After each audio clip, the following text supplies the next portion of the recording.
ናታንንና ያፌትን ያፋጠጣቸው ምንድን ነው? ናታን በዳራ እናት በኩል ያፌትን አጠመደው።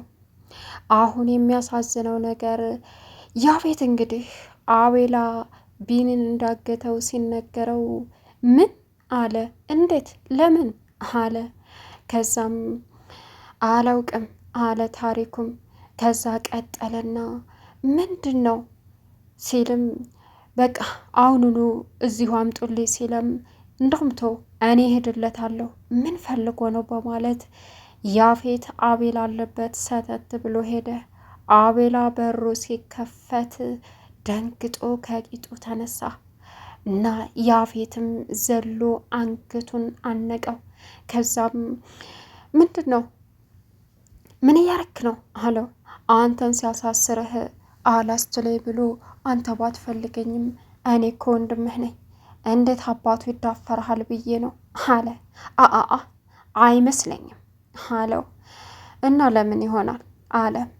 ከዛም ታሪኩ ጋር ያፌት ደውሎ ኑና ይሄን ሙትቻ እበሩ ላይ ወስዳችሁ ጣሉት አለ። ከዛም እሺ አለቃ አለ። አንተን እያሳሰረ አንተ ልታስፈታው አለው። አይገባም ዝም በል አለው ያፌት አቤላን። ታሪኩ ደግሞ እንዳለቃ ቢኒን ልታስፈታው ነው አለ። አዎ አሁን የሚዲያ ሰዎች አይናቸው እኛ ላይ ናቸው። ስለዚህ ቀጥታ እዛ ግቢ ወስደ መጣል አለብህ። እናም ተንረጋጋ ይህን ሙትቻ እኛ መጨረስ እንችላለን አለ ያፌት። ከዛም አንተ ጋር አልጨረስንም በማለት ዝቶበት ወጣ አቤልን። ቢኒ እንግዲህ በጣም በሚያሳዝን ሁኔታ እቤቱ ጥለውት መንቀሳቀስ አይችልም። ዳግም ኩርምት ብሎ ተኝቷል። ገኒም እዛ ኩርምት ብላ ተኝታለች። ጽዮንም መታ ልቧን ሰበራት። ሌላኛው አሳዛኝ ዜናውና አሳሳቢው ነገር ያፌት ደግሞ ኢፍራታን እንዳይሆን አድርጎ ቀጠቀጣት። እሷም ናግደለኝ ጨርሰኝ ከዚህ ህይወት አለች። ሰላም ውድና የተከበራችሁ የቻናል የቤተሰቦች እንዴት ናችሁ? ልይ ሰላማችሁ ይብዛልኝ። ለዚህ ቻናል አዲስ የሆናችሁ ሰብስክራይብ ያደረጋችሁ ቪዲዮውን እስከ መጨረሻው ተከታተሉ። ዛሬ እንግዲህ ሐረግ ቀጣይ ፓርት ይዘን መጥተናል። በጉጉት ስንጠብቀው የነበረው የቢኒን መፈታትና ያፌት ደግሞ አቤልን ማግኘቱ ነበረ። አሁን ዛሬ ተሳክቶ እንግዲህ ቢኒም ከጉዳት በላይ ቢጎዳም ከሚገባው በላይ ችግር ቢያደርስበትም አሁን ለቤተሰቦቹ በቅቷል። ግን ደግሞ የሚያሳዝነው ነገር ገኒ በሱ ምክንያት እንደዛ መሆኗን ሲያውቅ ሲሰማ የእውነት ቢኒ በጣም አዘነ፣ እንደ ሴት አለቀሰ። ገኒ ይቅር በይ በማለትም ከመሄዱ በፊት ያፌት ታስሯል ብሎ ነበረ። አሁን በጣም ያሳዝናል። ዳግምም አጎቴ ተረጋጋለ። መጀመሪያ እዛ ሲገባ የሚሰማው የሚያየው የለም። ዳግምም ኮርመት ብሎ እንደተኛ ነው። ተወደቀ በኋላ መሬቱን ሲቆረቁር ዳግም ደንግጦ ተነሳ። እናቱን ሲያይ ደህና ናት። ቀጠለና ወደ ሶፋው ሲመለከት ሶፋው ስር ቢኒ ወድቋል። አጎቴ ብሎ በድንጋጤ አነሳው። ምንድን ነው ዳግም አለ። ምን ሆነ ነው? ደህና ነህ አጎቴ? ደህና ነህ? ዝም በል ዳግም አለ። ምን ነው አጎቴ አለው። ዝም በማለት ተባበሬ ሲልም ከዛ በኋላ ትንሽ ከቆየ በኋላ አንተ ተረጋጋሽ አለ። ከዛም ገኒ ተኝታ ነው እንዴ? ባናገራትም መልስ አትመልስልኝም አለው። እናቴ የዛን ቀን ያንተን መሞት ስትሰማ በቃ አትናገር አትጋገር ደንግጣ ወደቀች። ይሄው ከዛ ጀምራ ምንም ነገር አታወራም፣ አትሰማም፣ አትንቀሳቀስም። ዶክተሮቹም መድኃኒቷን በስርዓት ተከታተለች ትድናለች አሉኝ። በቃ ዋናው አንተ ደህና መሆንህ ነው አለው። ምን አለ?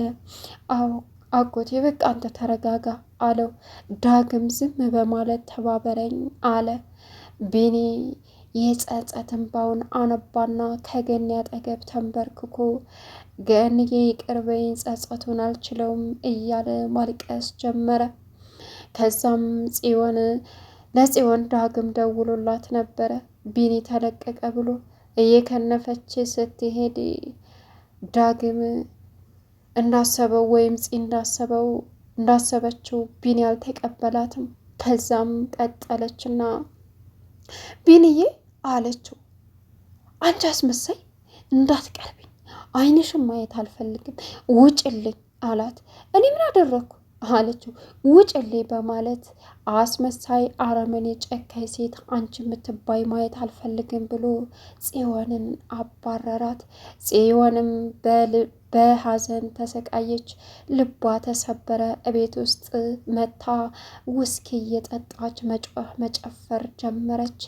ናታን ደግሞ ከዳራ እናት ጋር ሄዶ የዳራ እናት እያናዘዘችም ስራውን እንዲሰራ አደረገችው። ከዛም ናታን እንግዲህ በታዘዘው መሰረት ችግር የለውም ምንም አይነት ስራ ይሁን አለችው። ብቻ እኔንና እህቴን ወንጀል ከሆነም እንዳይጎዳ መሆን አለበት ሲላትም አትፍራ፣ ላንተ ጠባቂ ይቀመጥልሃል፣ ለምን እቢሮ አሰሪም ሲላትም እቢሮ አልሰራም እቤቴ ነው አለችው። ናታንም በታዘዘው መሰረት ስራውን ሰራ። የህገወጡን እቃ ተቀበለና ኦሪጂናል መሆኑን አለመሆኑን በአፍንጫው አሽትቶ ወደ ውስጥ ስቦ የእቃውን ጥራት አረጋገጠ። ከዛም ቀጠለና ዳራ እናት ጋር ይዞ ሄዶ ወረቀቱንም የተፈራረመበትንም አስረከባት።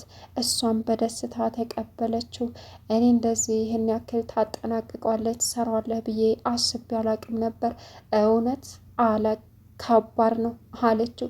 ይህን ያክል እንኳ የሚካበድ ነገር አይደለም አላት። ለእኔ እሱን እንኳ ተው ብዙ ጊዜ ፈጅቶብኛል። አሁንም እምነትህን ሳገኝ እኔ እናንተ ደግሞ እዚህ እቤት ውስጥ ይሆናል ቢሯችን አለችው። ከዛ እሺ በቃ የዳራ እናት በማለት ተነስቶ ሊሄድ ሲል በቃ ሲላትም አሁን ጊዜ አልፍጅብህ ቀሪውን ስራ ስትለው አይ አሁን ቀሪ ስራ መስራት አልችልም ወደ ቤት መሄድ አለብኝ በማለት ሄደ። እሺ አለችው። ናታን እንግዲህ የለበሰው ጃኬት ቤዛንና ጽዮንን አስፈርቷቸዋል። ምንድነው አንተ በየቀኑ ልብስህን መቀየር የተለያየ ነገር ማንነትን ልናቅ አልቻልንም አለችው ቤዛ። እንደ ቤንም ፍለጋ አይደል ሊወጣሁት ቤዝዬ ለዛ እኮ ነው አላት። ከዛም ጽዬ ደህና ነሽ አላት። ደህና ነኝ አለች። የሆነ ነገር አስታውሰችና ወደ ውጭ ለውጣ ብላ ተነሳች። እንዴ ልከተልሽ እንዴ ወይ አላት። አይ አለችው። ወደ ላይ የምሰራው ስራ አለኝ ብላ ሄደች። ከዛ ናታን ሉሊትን ዝም በይ አንቺ አላት። እኔና አንቺ በኋላ እንነጋገራለን ሲላት ስብስብ ብላ ተቀመጠች። ቤዛ ደግሞ ከልጅቱ አሁን ስልክ ማውራዋለኝ የስራ ስልክ ሲላትም ከልጅቱ ጋር ከሆነ በሌላ ጊዜ ታወራለህ፣ አሁን ቁጭ በልና እራት እንብላ ስትለው ከልጅቷ ውጭ ሌላ ወሬ የለም እንዴ ፍቺ ቤዝ የስራ ነው ወደ ታች አልመጣም ብሎ ሄደ። ከዛም እሺ አለች። ኤፍራታ ደግሞ ከነ ጽዮን ቤት ስትሄድ ጽዮን መጀመሪያ ስልክ እያወራች ስለነበረ ኤፍራታ የናታንን የጸጉር ማበጠሪያውን ጸጉሩን በሶፍት ይዛ ለማውጣት ፖርሳዋ እየጨመረች እያለ ቁጭ ብላ እመሪ ምን ትሰሪያለሽ አለቻት ጽዮን። አይ ምንም አለች። ከዛ የጆሮ ጌጥ የጠፍቶ ጆሮሽ እኮ አለ ይሄው ላፋልግሽ አለቻት። ከዛም ኤፍራታ እንደምንም ብላ ጠፋፍታ ሄደች። የሆንሽውን ንገሪ ስትላትም አይ አስፈላጊ አይደለም ማይረባ ነገር ነው መሰል ታውኩት አለቻት። ኤፍራታም እቤት ስትሄድ ያፌት መጥቷል። ያፌት ኤፍራታን እንቅ አርጎ ይዞ አሰቃያት። ኤፍራታም ግደለኝ አለችው። ምን አገባህ 12 ላይ ነው ወይ ስትለውም ግደለኝ ከዚህ ህይወት ገለግለኝ ግደለኝ ስትለው ያፌት እንደገና የኔ ንግስት እንደዛ አትሆኝብኝ አለ። ሳህኑን ሁሉ ሰባበረችው። ይገርማል። በሌላውም ቀን እፉዬ እባክሽ ይቅርበኝ እኔ እኮ ወተሽ በዛው የምትቀሪብኝ ስለምመስለኝ እየፈራሁ ነው እፉዬ እባክሽን እያለ ደስ ብሎኝ እንደሄድ ፍቀጅልኝ ዛሬ ወሳኝ ስራ ነው ያለብኝ ወሳኝ ሰውም ነው የማገኘው በቃ ዱዓ አድርጊልኝ አላት። ኤፍራታ ግን በፍጹም ይቅር ልትለው አልፈለገችም። ውጣልኝ ነው የምልህ፣ ካልወጣልኝ እንዳውም ለአንተ ስል አይደለም ሰላም ልቆይ እዚህ ድፍት ብዬ ባገኘው አለችው። አረ ኢፉዬ እንደዛ አትሆኝብኝ የኔ ንግስት አለ። እሱም ወጣ። ናታንን እንግዲህ ከያፌት ጋር የዳራ እናት ስራ አገናኛቸው። ናታን እንግዲህ ባርኔጣውን ለብሶ ወይም ኬፑን ለብሶ ኪስና ኪሱ እጁን ጨምሮ ቁሞ ነበረ። ያፌት ደግሞ ታሪኩን የሴቶቹን ነገር እንዴት አደረክ እያለ እያወራ ነበር። እናም ናታን በዚህን ሰዓት ሁሉንም ነገር ካዳመጠ በኋላ ያፌት የሚጠብቀውን ሰው እያንጋጠጠ እየፈለገ ነበር። ያፌት እንደዛ ሲል ናታንም የመጣበትን ሀሳብ ገለጸ። ይመስለኛል እኔን ነው የምትፈልገው አይደል አለው። ምን? ይህ ድምፅ ለእኔ አዲስ አይደለም አለ ያፌት። አይገርምም። ሔዋን እንግዲህ ምስኪን እዋዬ ሴት እህቶችን አድናለሁ ብላ እዛ ቦታ ገብታ እየተሰቃየች ትገኛለች። እውነት በጣም ያሳዝናል። ሔዋን ያለ ፍላጎቷ በአንድ አይኗ እያነባች በአንድ አይኗ እየሳቀች ትጨፍራለች። እናም አንድ ባለ ሀብታም የጠየቀችውኝን ያክል ገንዘብ እከፍላለሁ ይችን ልጅ አልጋና ክላስ አዘጋጅልኝ በደንብ በማለት ታሪኩን አዘዘው። ታሪኩም እሽ ብሎ ተስማማ። ሔዋን ለማምለጥ ትፈልጋለች። 10 ጊዜ ሽንት ቤት እያለች ትመላለሳለች፣ ግን ነገሮች አልተመቻቹላትም። ብዙዎቹም ልጆች የሷው ቢጤ ናቸው። አንደኛዋ እባክህን እርዳኝ፣ እኔ ሳልፈልግ እዚህ ታግቼ አምጥተው ሊሸጡኝ ነው አለችው። አንዱም ይህ ምንም ችግር የለውም የኔ ቆንጆ እረዳሻለሁ በማለትም ለዛችኛዋም ልጅ ቃል ገባላት። ባለሀብቱ ሔዋን ተመችተዋለች። ሔዋን ደግሞ ይህን ነገር አትፈልግም። ታሪኩ እየገፈተረ ወደ ውስጥ ይጨምራታል። እሷ ትወጣለች፣ ወደ ውስጥ ይጨምራታል። በጣም የሔዋን ነገር በጣም ያሳዝናል። ኤፍራታም አሁን በህይወቷ ተስፋ ቆርጣለች። የናታንን ፎቶ እያየች ያፌት ጋር ያሳለፈቻቸውን እያንዳንዱ ታይም ላይፎቿን እያስታወሰች በጣም ታለቅሳለች፣ ታዝናለች። ያፌት አሁን በወጣበት የሚቀርበት አጋጣሚ ይመስለኛል። አቤልም ደግሞ እየዛተ ነው።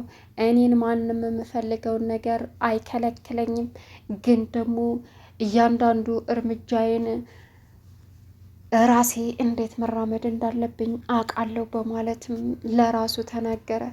ቢኒያም ዛሬ ቢለቀቅ ነገ ሞት ሙዲ ውስጥ እንደሚገባ እንግዲህ አቤል ራሱን አሳምኗል። ሲቀጥል እንግዲህ በጣም በሚከብድ ሁኔታ ኤፍራታ ልቧም ሆነ ሁሉ ነገሯ የናታን ጋር ብቻና ብቻ ነው። ጽዮን አሁን በጣም ታሳዝናለች። ቤዛ ጽዮን በምጨፍርበት በምጮህበት ሰዓት ሩጣ ስትሄድ ጽዮን ያለችበት ሁኔታ ከባድ ነው። በጣም አዘነች። ቀምታ ልታሳብጅን ነው በማለት ኤርፎኗንም ስልኳንም አስቀምጣ አቅፋ አስተኛቻት። ናውዲ የዳራ ወንድም ደግሞ ቤዛ ፍቅረኛ ደወለ። ውጭ ነይ ቶሎ አለ። አሁን ናታንንና ያፌትን ያፋጠጣቸው ምንድን ነው? ያፌት በሰዓቱ ሌላ ሰው መስሎት እየፈለገ ነበር የቀጠረውን ሰው። ናታንም እሺ እኔን ይመስለኛል የምትፈልገው አለው። ያፌት ይሄ ድምፅ ለኔ አዲስ አይደለም አለ። ቀጠለና ናታን በኩራት ደረቱን ነፍቶ ያፌት ጋር ዘወር አለ። የዚህን ጊዜ ያፌትም እንደንቦ ያበጠና ተፋጠጡ። ቻናሉን ሰብስክራይብ እያደረጋችሁ ቪዲዮውን እስከ መጨረሻው ተከታተሉ።